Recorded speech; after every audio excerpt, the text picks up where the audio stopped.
Sixth call ఏదో అన్నారు చాలా మీకు. వచ్చినాయి చాలా చాలా వచ్చినాయి. వచ్చినాయి కంటిన్యూస్గా సో వచ్చినాయి. ప్రతిదీ కంప్లైంట్ చేసుకుంటూ వెళ్ళారా?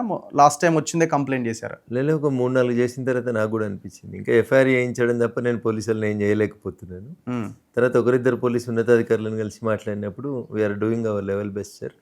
అవి ఆ నేపాల్ నుంచి, ఆ చైనా బార్డర్ నుంచి, అటువైపు నుంచి, కొన్ని పాకిస్తాన్ వైపు నుంచి, అటువైపు నుంచి వస్తూ ఉన్నాయి అవి. ఓకే. సో అవి స్పామ్ కాల్స్ వస్తున్నాయి, కొన్ని కొన్ని నెట్ నుంచి వస్తూ ఉన్నాయి. Hmm. So we are unable to trace sir. IP address లేదు వాటికి.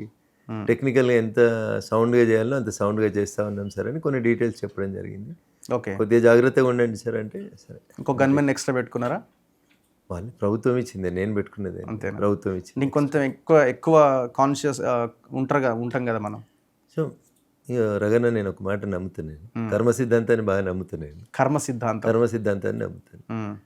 ఒక దేశ ప్రధాని, మన దేశ ప్రధాని, ఓకే. ప్రధానమంత్రి బంగ్లాలో ఉంది. హ్మ్. ఒక ప్రధానమంత్రికి ఎంత ప్రొటెక్షన్ ఉంటుందో మీకు తెలుసు. హ్మ్. అట్లాంటి దేశ ప్రధాని కుర్చీలో ఉన్నప్పుడు తన సొంత కాంపౌండ్ లోపలనే కాల్చి చంపారు. హ్మ్. రైట్ అన్న? అవును. వేల మంది పోలీసులు. ఎటుపోయిందన్న సెక్యూరిటీ? హ్మ్.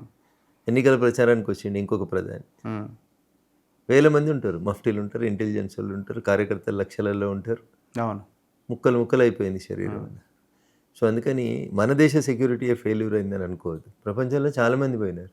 అమెరికా అధ్యక్షుడు జాన్ ఎఫ్ కెనడీని కూడా చంపేశారు. హ్మ్. రన్నింగ్ వెహికల్లో పోతున్నా కొట్టేసినారు.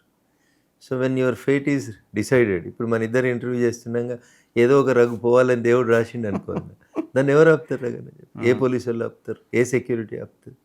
సో మనం ఆల్రెడీ రాసుకొని వచ్చినాం ఎప్పుడు పుట్టాలి ఎప్పుడు పోవాలి అనేది. అది పోతూనే ఉంటుంది కదా, దాంట్లో అందుకంటే ఎక్కువ పెద్ద మార్పులు ఏం లేదు. బట్ చూడ్డానికి ఇంత చుట్టూ పోలీసు వాళ్ళు ఎక్కువ ఉన్నారు, విజిబుల్ పోలీసింగ్ అంటారు. విజిబుల్ పోలీసింగ్ ఉంటే కొంచెం ధైర్యం చేయరు. బట్ ప్రధానమంత్రులనే కొట్టడానికి ధైర్యం చేస్తున్న స్టేజ్లో